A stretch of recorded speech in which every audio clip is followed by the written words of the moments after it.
I was a senior in high school, and the fall semester had just started, and I heard whispers, rumors that there was a terrorist attack in New York City. And we all stood there and watched the news.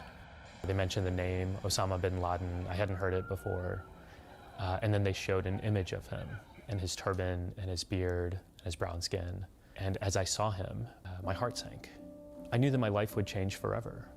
And the death threat started that day.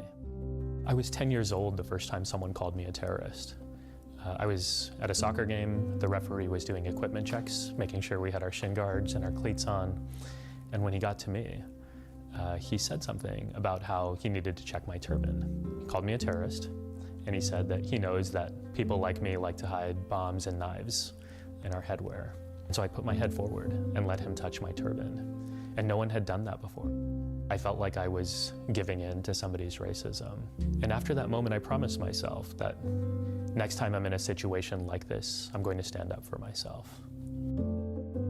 And I just started to think about, well, what does it look like for us to engage with the challenges in our lives in ways that make us feel proud and that we didn't run away, but also didn't inspire or amplify the anger in our hearts.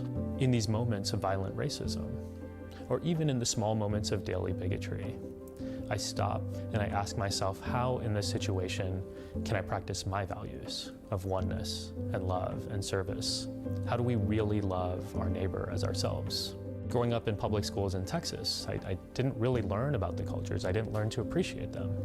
I belong to the world's 5th largest religion, and there are about 30 million Sikhs around the world. And yet 70% of Americans don't know who they are, they don't know who I am, and when they see me, they make all sorts of assumptions that have nothing to do with my faith or my background.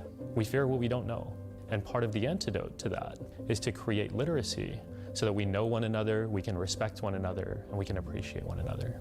It's a simple step that we can all take, but it could make a really big difference.